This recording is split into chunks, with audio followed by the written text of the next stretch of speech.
اعوذ باللہ من الشیطان الرجیم بسم اللہ الرحمن الرحیم۔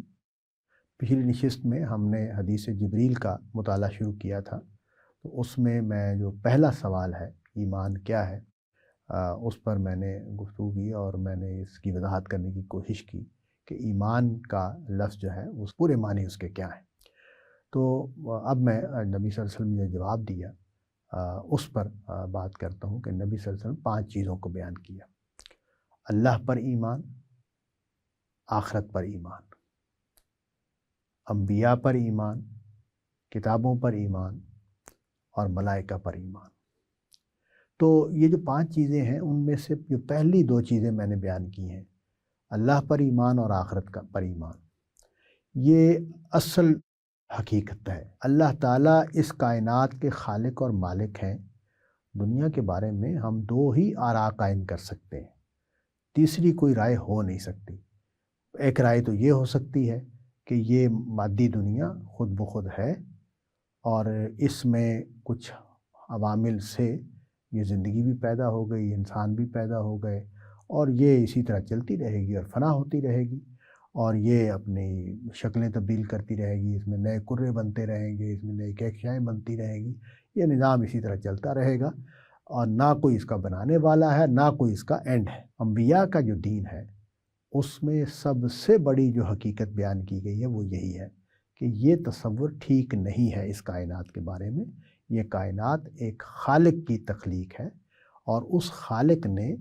ایک کرۂ ارض جس کو ہم زمین کہتے ہیں، اس کے اوپر ایک مخلوق انسان کو پیدا کیا ہے اور اس انسان کو اس نے ایک مقصد کے ساتھ پیدا کیا ہے۔ اس نے اس کو امتحان میں ڈالا ہے اور اس امتحان کا نتیجہ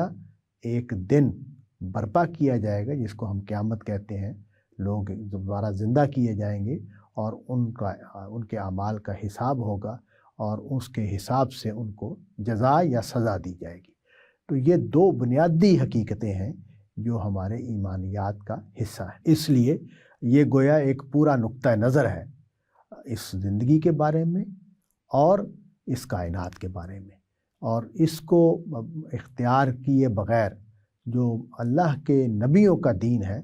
اس کا آغاز ہی نہیں ہو سکتا۔ یعنی اللہ کے نبیوں کے دین میں جو سب سے بڑی حقیقتیں منوائی گئی ہیں اور جن کا اعلان کیا گیا، جن کا ماننا ضروری قرار دیا گیا ہے، اگر کوئی شخص اللہ کو نہیں مانتا، اگر کوئی شخص آخرت کو نہیں مانتا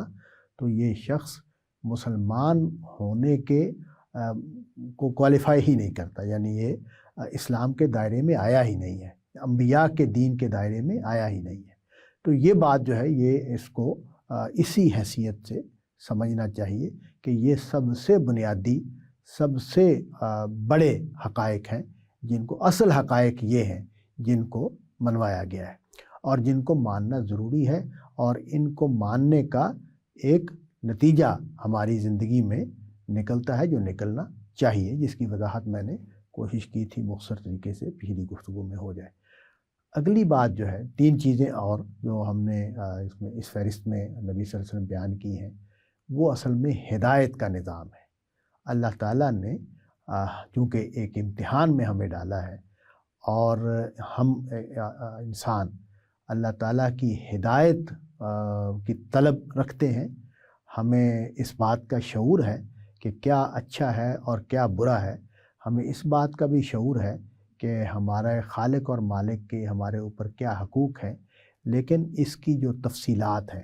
اس کی جو تشکیلات ہیں، یعنی اس پر جو اعمال ہونے چاہیے، جو عقائد میں جو تصورات ہونے چاہیے، ان کو بیان کرنا ضروری تھا۔ انسان کی احتیاج تھی، محتاج تھا انسان اس بات کا۔ انسانی عقل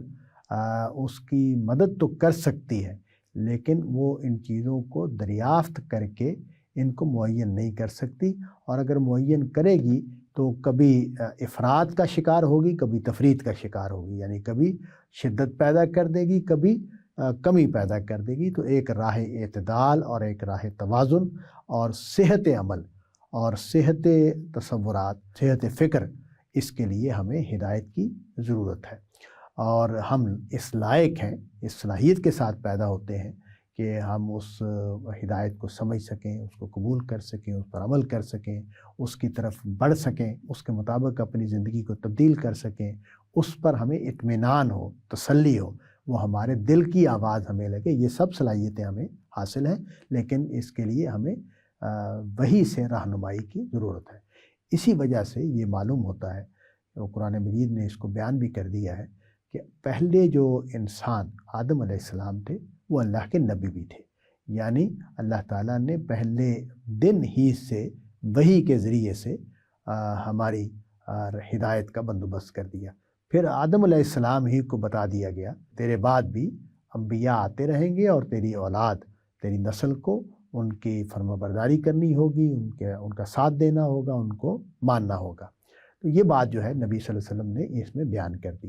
اور اس میں ظاہر 3 چیزیں وجود میں آتی ہیں۔ جب وحی کا نظام بنے گا تو وحی لانے والے ملائکہ وہ زیر بحث آئیں گے اس میں۔ پھر جس ہستی پر وحی آتی ہے وہ نبی ہے، رسول ہے، وہ زیر بحث آئے گا اس میں۔ اور پھر جو وحی اتری ہے اس کو جب لکھا جائے گا، وہ جب اس کا ریکارڈ بنایا جائے گا تو وہ کتاب بن جائے گی، وہ کتابیں ہیں۔ تو ان تینوں چیزوں کو بیان کر دیا۔ تو گویا اب ایمانیات میں اس چیز کو شامل کر دیا گیا کہ تمہیں جس طرح اس کو ماننا ہے اللہ تعالیٰ کائنات کے خالق اور مالک ہیں، اور جس طرح تمہیں اس بات کو ماننا ہے کہ یہ دنیا اسی طرح نہیں چل رہی یا چلتی رہے گی، اس کا ایک اینڈ ہے، اور اس اینڈ پر ایک عدل کا دن قائم کیا جائے گا، قیامت کا دن ہوگا، اس میں تمام انسان زندہ ہوں گے اور ان کو ہمیشہ ہمیش کے لیے جزا یا سزا کے میں تقسیم کر دیا جائے گا، اور کچھ لوگوں کو جن کو اللہ تعالیٰ جزا دیں گے ان کو جنت میں بھیج دیا جائے گا، جن کو سزا دیں گے ان کو جہنم میں بھیج دیا جائے گا۔ تو یہ عمل ہونا ہے۔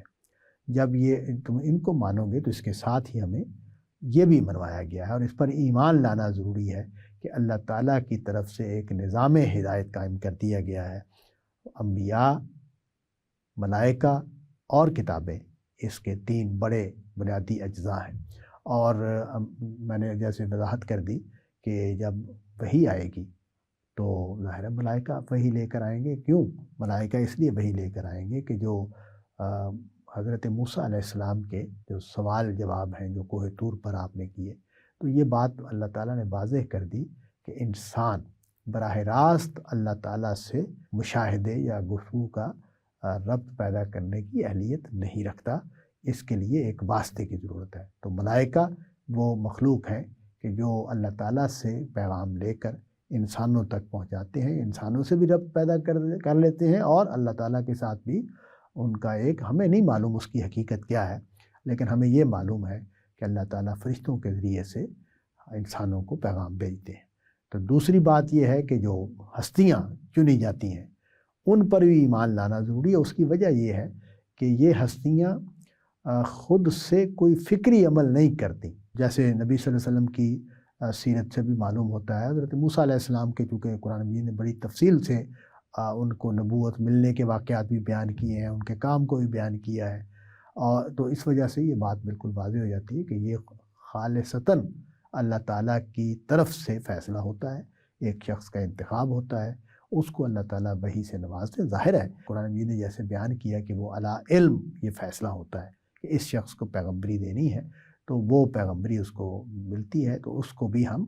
خدا کی طرف سے مقرر کی ہوئی ہستی کے طور پر مانتے ہیں۔ یعنی جو ایمان جس چیز وجہ سے اس کو ہم ایمان کہتے ہیں وہ یہ کہ اللہ تعالیٰ نے ایک شخص کا انتخاب کیا ہے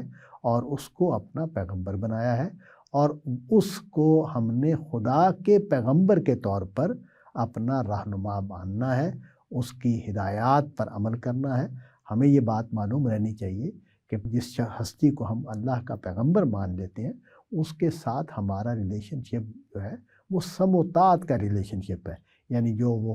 کہے گا، جو فرمائے گا، ہم اس کو مانیں گے، اور وہاں ہم اس کی اتباع پر قائم ہوں گے۔ اور یہ یوں نہیں ہے کہ یہ ہماری سمجھ میں آئے گی بات تو ہم نے مان لی ہے، ہم یہ سمجھنے کا عمل جو ہے وہ ہم کریں گے کہ یہ خدا کا پیغمبر ہے یا نہیں ہے۔ جب ہم نے یہ مان لیا کہ یہ خدا کا پیغمبر ہے تو اس کے بعد ہمارا اس کے ساتھ سموتات کا تعلق بنتا ہے۔ پھر یہ بات بھی اہم ہے اور اس میں بیان ہو گئی ہے، نبی صلی اللہ علیہ وسلم نے بڑی تفصیل سے اس کو 3 اجزاء میں بیان کر دیا کہ قرآن مجید نے بھی اس کو بیان کیا، قرآن مجید نے بھی کتابوں کا ذکر الگ سے کیا ہے، انبیاء کا ذکر الگ سے کیا ہے، وحی لانے والے ملائکہ کا خاص طور پر حضرت جبریل علیہ السلام کا ذکر ہوا ہے۔ تو یہ سب چیزیں قرآن مجید میں بیان ہوئی ہیں، لیکن نبی صلی اللہ علیہ وسلم نے اس سوال کے جواب میں ان کو ایک ترتیب سے اور ایک ضبط میں بیان کر دیا، اور ہم پر یہ حقیقت واضح ہو گئی کہ ہمارے دین میں یہ 5 چیزیں ہیں